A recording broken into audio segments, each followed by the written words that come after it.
And one of the nice new things we are experiencing here in the gym and some of our other parts of the building are these doors. Do you want to talk a little bit about the improvements on the doors and how that contributes to student safety? Yeah, we looked at these doors and we noticed we have a significant issue with a lot of our doors. They have loose jambs. They're able to be pulled open very easily, which is, again, a safety issue and a maintenance issue that we have ongoing throughout the school district and in this building. With these doors here, we decided to move them to be all glass, so we have a great visibility inside our gym, as well as they're bulletproof for any active threat situation. But really to increase that safety, to be able to see who's in our gym and who's not, obviously. We've added access control, like we've talked about in other scenarios or other videos, to these doors as well.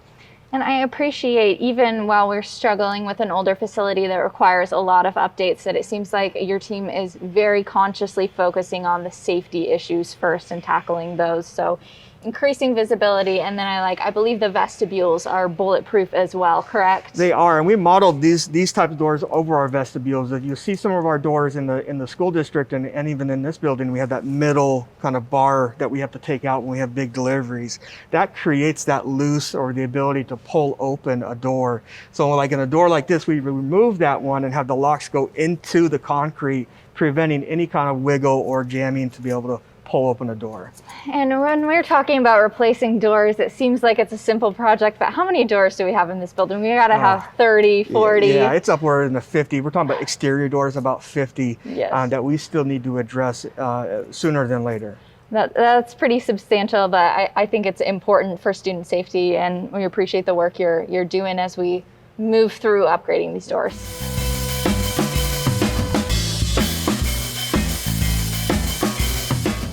All right, so we are joined now at the exterior of Estacada High School, and some of the issues that stand out here is we have windows and then panels underneath that are in pretty poor condition. And I know we talked before about windows, and you guys are in the process of window replacement, correct? That's correct. We have about 75 to 80 windows across the building, and we know that this is the faces of our building, so we've started looking at the front 25 windows to convert from single pane to double pane, to be more energy efficient, to block out that sun, and we're going through that procurement right now.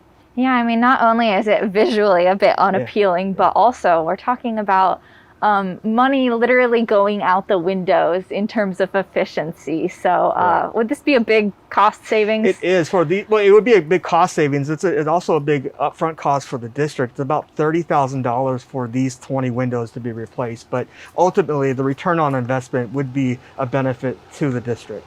I'm sure these windows also make it difficult to regulate temperature and improve air quality. I mean, we have windows, it looks like these do not open. Am I correct in that? Only a few open, and they're awning style. So again, inefficient. Do not keep the hot air out and the cooler air inside. We've talked about AC as that our main buzzword around town or around the district about installing AC. Until we're able to do that, we need more efficient systems, and that includes windows.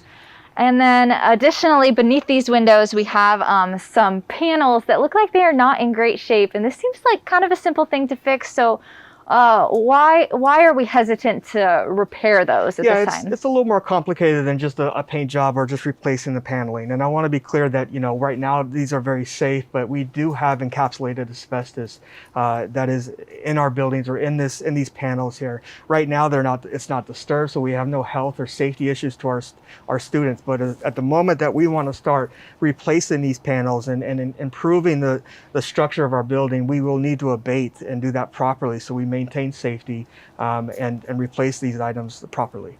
And I think that's important to note that students are safe at this time. They're breathing safe air. They're not exposed to asbestos Correct. That is circulating, but it makes what looks like simple projects very daunting and very expensive as well. So. All right, so we are joined right now out at the Estacada High School parking lot. We are staring at a very big puddle. Talk with us a little bit about this parking lot has seen better days. Yeah.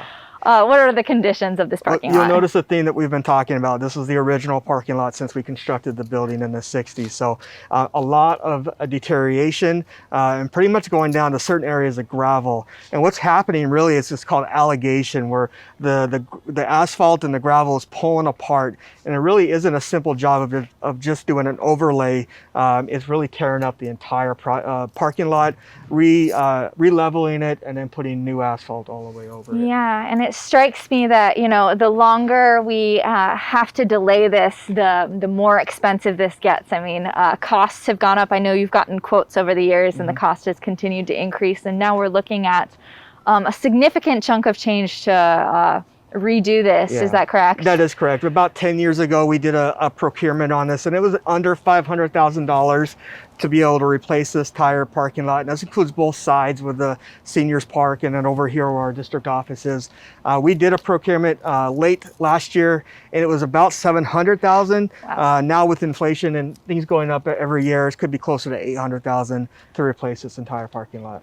Yeah, I mean, the costs going up, it definitely creates a sense of urgency, as well as the conditions just continue to get worse. And this strikes me as a pretty big accessibility issue as well. I mean, I cannot imagine trying to navigate a wheelchair or a walker or anything like that through these. Yeah, we definitely have accessibility issues. Just being able to transition from your car to the building, safety issues of potholes, slipping and trips and falls as well is a major issue. It's one of the reasons why this is top on our list. Yeah, okay, thank you. So I have noticed that sometimes when we turn on water in our faucets at our schools, that the water comes out a little brown at first. Now, I know this is safe for students to drink, correct? But we do have some issues with antiquated piping. Can you talk a little bit about that? Yeah, again, we do lead testing, and we do testing every year when we're required by state. And so the water is safe to drink here. But we do have, again, aging systems of what we've been talking about. And this is a pipe that we wanted to show that is part of that aging system at the high school here, and you can see that it's filled full of crud and rust and deterioration basically. And this is one of the pipes that we replaced not too long ago. Very old galvanized piping that we need to again address sooner than later as an aging system. Yeah, and I know we pulled this one out of River Mill Elementary, but we really have this at most of our buildings, don't we? So that gets to be a pretty big, extensive, expensive process. Absolutely. I think the only school that we probably would need to address is CRE or Clackamas River, since it's our newest building. But the other three are high school, River Mill, and middle school. Definitely need to be replaced with this system. This pipe is a pretty big wake-up call. I mean, I know this water might be safe to drink, but it definitely is not real appealing looking. And you mentioned that this pipe broke at some point. It did. This one actually broke at River Mill Elementary, and so we had to replace it. We did some of the work, but we had to contract that out. If we were looking at replacing all the galvanized piping with the high school specifically, that's about a $200,000 project. Wow. And then we talk about learning disruption and the threat to our assets as well when we're having pipes break and potentially leak on students or on some of our electronics or expensive technology and tools. It's definitely a big threat to learning. So I appreciate you walking us through that and showing us that pipe. Thanks.